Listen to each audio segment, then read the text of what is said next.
We are Indie Attack. Yes, we are. Who are you?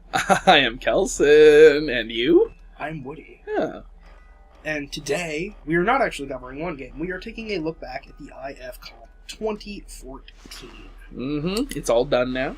It's over. Yes, it's over. All the voting has been cast. All of the results have been displayed for all of the internet to see. Thoroughly tabulated. And so we just kind of want to do an overview about all the games we played and the final results and all that kind of stuff. Definitely, yeah. So, all in all, if you didn't watch any of our other stuff, we've played several games in this. We have played Alethicorp, With Those We Love Alive, Zest, Unform, Milk Party Palace, The Secret Vaults of Cost the Betrayer, and Hill 160. Yeah, we did our reviews of those. Yes, we did our reviews of those. I personally played a few games in addition to that. I have played Tea Ceremony, I have played Begscape, I have played Slasher Swamp, and I have played The Urge. Yeah. So, all in all, quite a few games. Absolutely. Surprisingly, not any of the top three. Yeah. There are some big surprises. Yeah, there's some big surprises in the results here. But that being said, we haven't had a chance to play the top three games that ultimately won. So, yes. Which is interesting, because definitely we each... So, yeah, to outline the winners of this, Hunger Demon was number 1. Yes. Creatures Such as We was number 2. Draculin, Jungle Queen was number 3. And then our two personal favorites of what we played, yes. Alethicorp is 4, and With Those We Love Alive is 5. Yes. And I mean, yeah. And I think of the games we played, I definitely agree Alethicorp and With Those We Love Alive are at the top of that list. Yeah, for sure. No doubt about it. And when I voted for these, I gave them both a 10. I thought they were both excellent. Yes. And very little... They didn't have any problems, I felt like. Yeah. Great. Just great. Yeah. We already...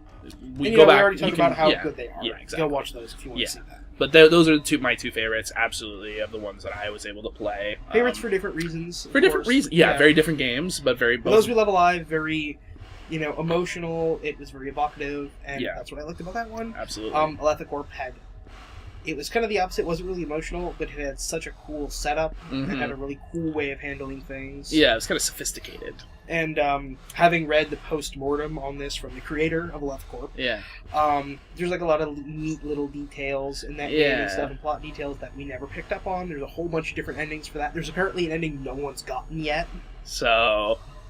Get on that world. So yeah, everybody get on that. Yeah. Okay, so those. Yeah, I agree with you. Those are I think the reason those are my favorites is just that they were longer. They were just longer and more very realized. They were both very realized in their own different ways. And I think that's and I have a feeling that's probably the case with the ones that won as well. It's just the most sophisticated. I thought surprises maybe for me. I thought Zest was probably going to score higher. Just Zest is all the way... In the number 20 or so? I think it's like 23rd place. 23rd, yeah. Zest is 23rd place. Kind of surprising. I felt like maybe the problem there is that it was much more interactive and a lot less fiction. Well, and it's a little... this is a little aimless compared to some of the other ones, too.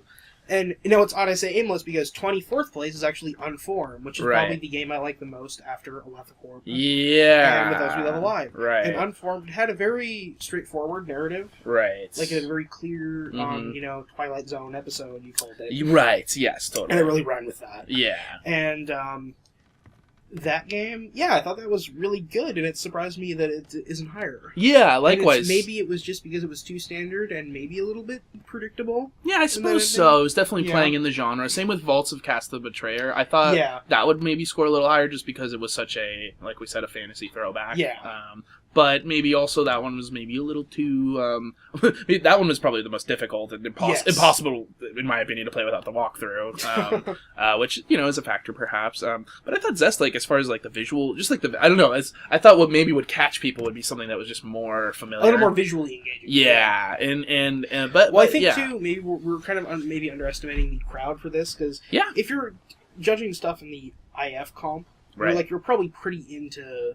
text adventure and IF comp stuff like this, and neither of us really are, so maybe it's kind of what we were interested in isn't necessarily what the rest of the competition was interested in. That's a good point. I think we were coming at it just from a different kind of an outside an outside perspective, but both of us loving literature and loving gaming, obviously, and so Also, like you said, underestimating the fact this is the 20th one, so there's probably a lot of people. It's been going a lot longer than I thought it was. Yeah, and so this is like it started with some of those text adventure games were the ones that I'm sure were the first IF comp was just those. I'm sure, in the most in 1995. Yeah, and so I think there's a lot of love for that genre within here, and this is where people go to find those games in 2014. So, I thoughts on just interactive fiction, perhaps. Well, I guess I want to talk about too a little bit some of the individual stuff I played that we never. Totally. Yeah, you definitely played more than I did. Because I played a few things that we did not talk about. I was kind of picking out a lot of games for playing for this, so I played a wide variety of stuff. Definitely. Tea Ceremony and Slasher Swamp, both pure text adventures. Hard to get through. I really liked the setup for Tea Ceremony, where in Tea Ceremony you are like a low-level bureaucrat. Okay. On Earth, and there's all these aliens, and you have to do a complicated sort of hospitality tea ceremony thing with this alien ambassador. And not only do you have to contend with it being a text game, you also have to contend with the alien not speaking English and having all these weird alien terms. And you have a book you have to keep looking stuff up into. That's cool. For what is the alien saying? Yeah, political kind of and stuff like that. And that was a really neat setup for it. Yeah, definitely. It was a good way. I would say I think the point was obviously the translating everything. Yeah, all those different things. That was also very difficult. It's to do without any kind of a guide or anything. But thankfully there was a guide. Yeah. Slasher Swamp, on the other hand, I got lost in Slasher Swamp. Slasher Swamp, your car breaks down in the middle of the Everglades and you have to go find help. Presumably stuff kills you. I never got to that point because I got lost in the Everglades. Right. And I couldn't find my way out. That's that. You got slashed by the swamp, man. Yeah, pretty much just wandered. Yeah. I got the same, there's a lot of bushes that way. Yeah. Got that message a lot. Right. Nice, okay.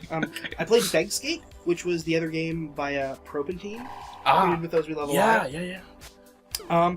You were a beggar in that game, and that game serves kind of a, it's very good at what it's trying to do, which is to emulate the life of a beggar.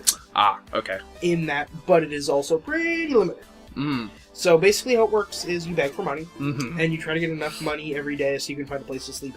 Right. And then as you stay in a town for so long, the people will eventually get tired of you and force you to leave and go to a new town. And then you'll also get stuff like, the police will shake you down for money, and you kind of have random events. Yeah. And you're trying to keep alive. It's another kind of very dark, grim game, with those we live alive. Right. It's kind of a foregone conclusion. There's a lot of philosophical kind of points you make about the game, which I would expect from Propantine, the team, perhaps. Yeah.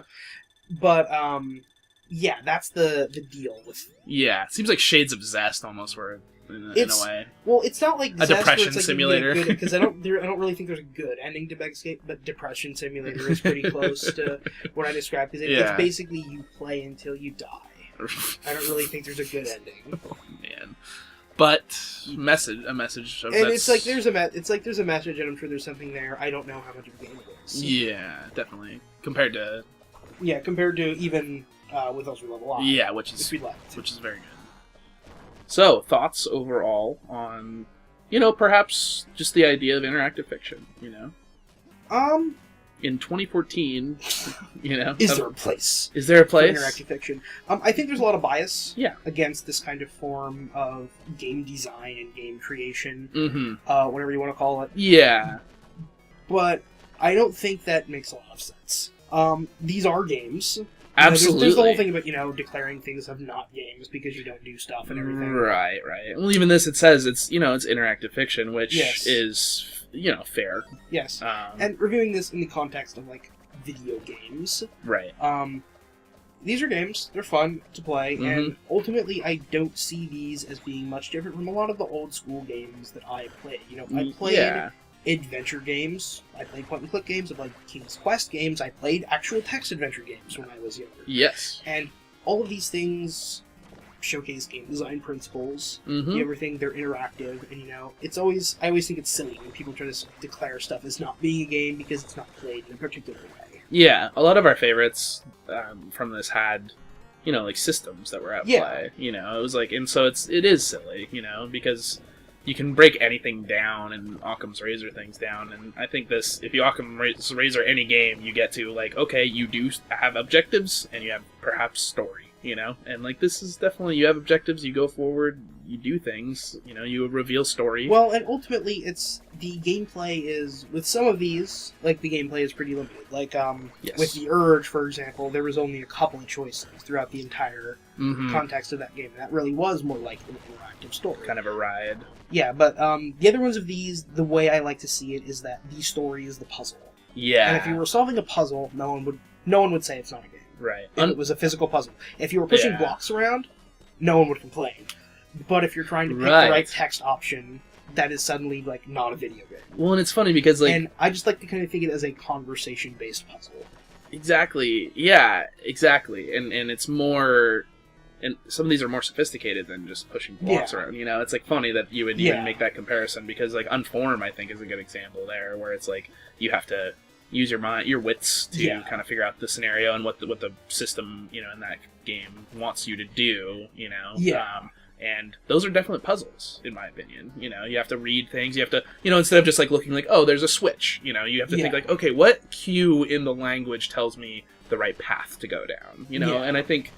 Yeah, apples and oranges, It's So if you don't like them, that's fine. Yeah. But they're games and you need to deal with them. Absolutely, yes, absolutely. But screw you. I'm with you, yeah. I'm into it. Were there any surprises for you? Surprises? I don't know if I would say there were surprises so much. I think I liked With Those We Love Alive a lot more than I thought I was going to. Yeah. On booting it up. That's definitely probably the biggest one. Yeah, that one. I think my biggest surprise was the writing for some of these games was really, really good. Yeah. And I think For Those We Love Alive, and kind of lesser rated, probably because it was ultimately a really small game and it was funny. But the Milk Party Palace, was, I thought, very well written, very good comedy writing. And I thought the tone of a lot of these was great. You in games, this is the weak. Usually, this what I think is bold about interactive fiction is the weakest part of a lot of games is the story ultimately, and these really hinge on writing and story and development in that way, and in a way that's like very stripped down. So you could, if you were just reading the script of, there's a million games that would just like, they would look like, it would be terrible, like as just writing. But some of these, are really good, man. Really well written and realized, and through words. Yeah. So I like doing this. I think doing IF Comp Week was a fun week, and considering it's been around for 20 years, it'll probably be around next year. Definitely, I'm down. So if we're still doing Indie Attack, then I think we're going to be doing it again. Absolutely, yeah.